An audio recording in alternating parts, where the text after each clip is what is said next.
This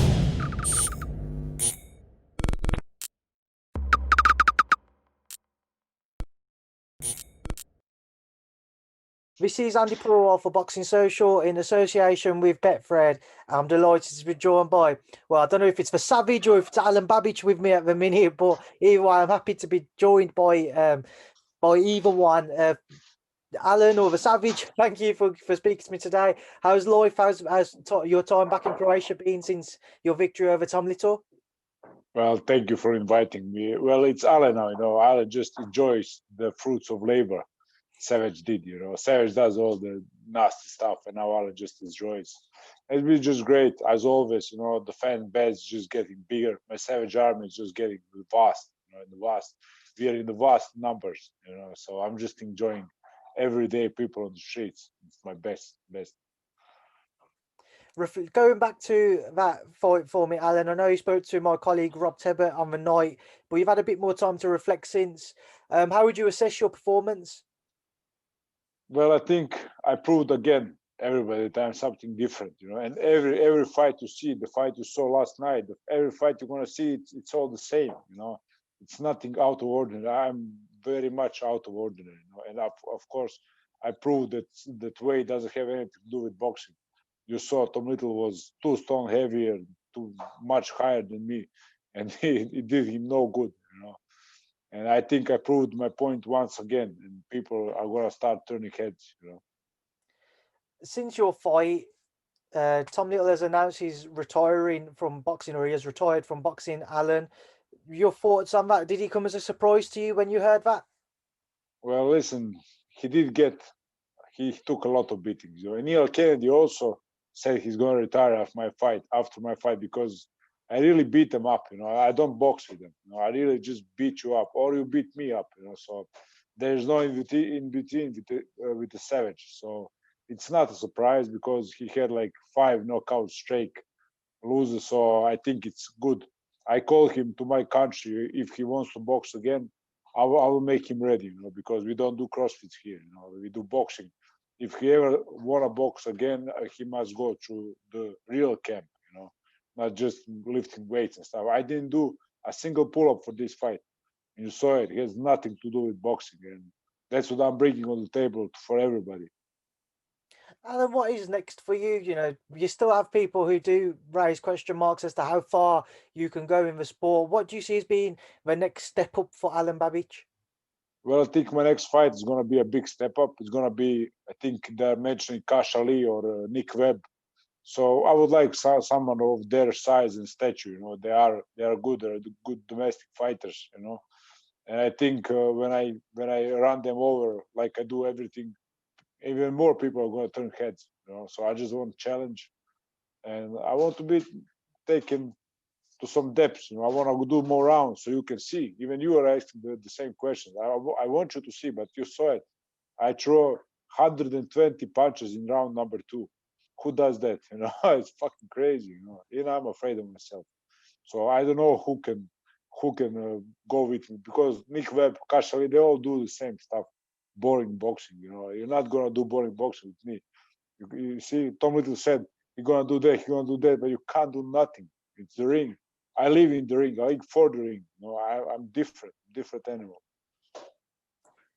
And what do you make of Nick Webb? Because I know previously there's been talk about that fight. I've interviewed Nick previously. He's mentioned he was offered that fight, but there wasn't enough time to get ready for it. What do you make of Nick as a fighter? Well, I only see a giant. I see a giant, but I don't see he can do any. He can't do nothing to me. Like I said, I see him as a little better version than Tom Little, but same stuff. There's nothing different. There's no punching power. He can't even take a punch. I think he has a weak chin, and I just don't see it. And I think he's gonna be run over. That's why he didn't want to fight in the first place. No, but they want me to fight him, so I want to fight them. And then when somebody say they're not ready, they're already defeated. Tom Little said that the first time, and I said earlier, he's already defeated. You can't get ready in 1 month, brother. You need 10 years to get ready for the Savage. because I put 10 years into it. So you can't just train 1 month and be ready. So I don't think he has any chance.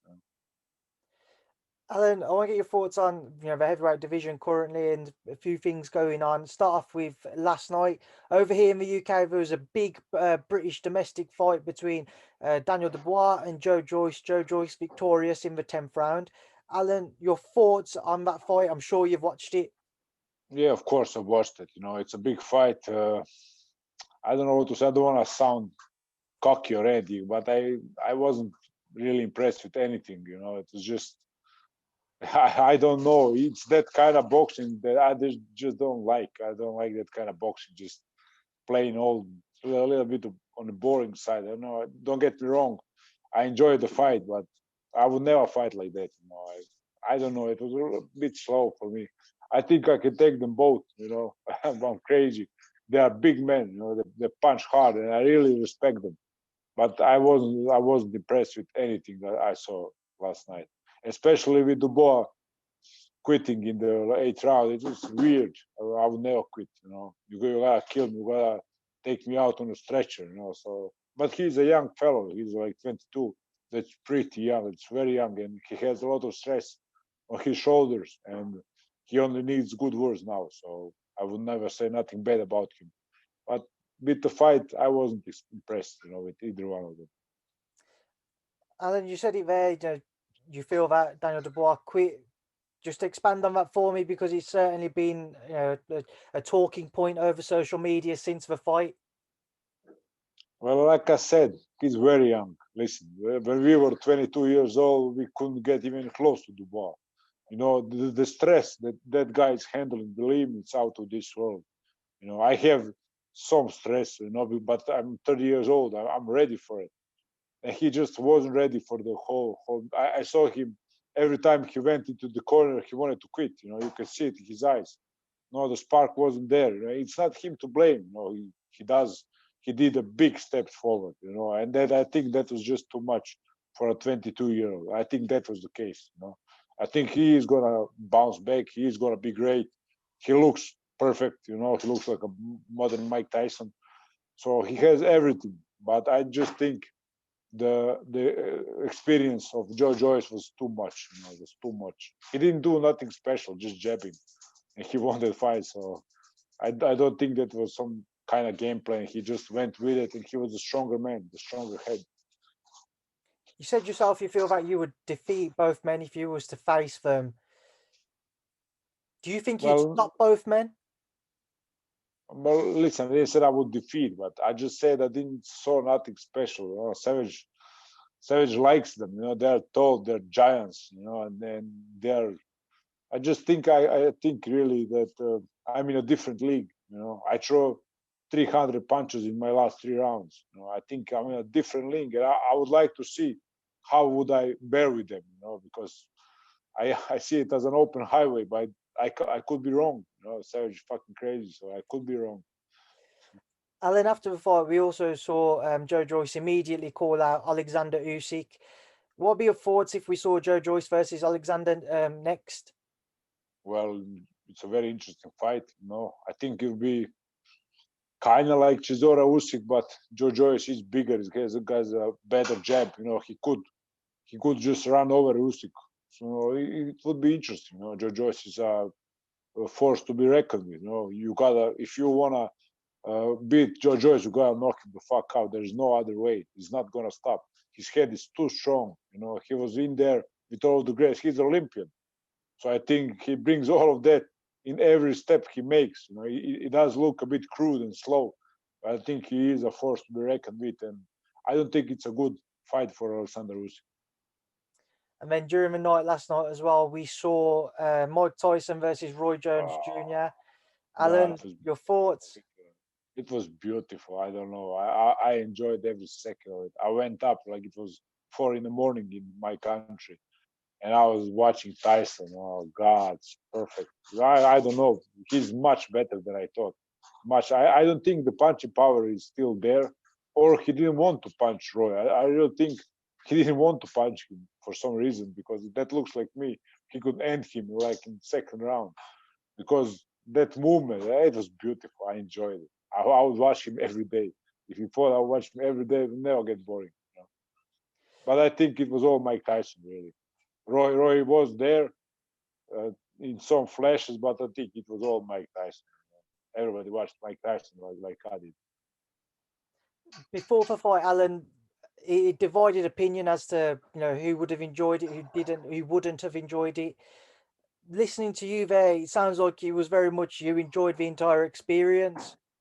No, I was hooked. I was like on drugs, if that is the case. I don't know, but I was like on drugs because I loved it. I loved every single step they made. I'm in love with that fight. I watched that fight 5 times. I love watching Mike Tyson. Who doesn't? You know, I know how people can say that he gave us entertainment. He's 54 years old. No, I've got to respect that guy. He's a living legend. Mike Tyson is a living legend. You know, and he's so humble after the fight and everything. I just enjoyed it. It was pure enjoyment for me. You know. I know Mike is somebody who you've idolised, kind of growing up watching boxing. So watching him in the ring last night, did he bring back memories for yourself then? Well, of course, my father used to wake me up, you know, like in 3 in the morning against Holyfield, and so I remember everything. You know, I looked at him as a god, and I still look him as a god. You know, and I listen to his work. He's a very smart man. You know, a very smart guy. He doesn't get credit for being that kind of smart, but he is. You know, I watch his podcast all the time. I just love Mike Tyson. I hope I'm gonna meet him in life. If I fight United States or something, I just hope I'm gonna shake his hand. Be enough for me. You know. Right, Alan, we will leave that interview there, and I'll leave you to enjoy the rest of your day or evening over in Croatia. I appreciate your time as always. I'll keep in touch, and thank you for speaking to Boxing Social. Thank you, brothers. Always time for you.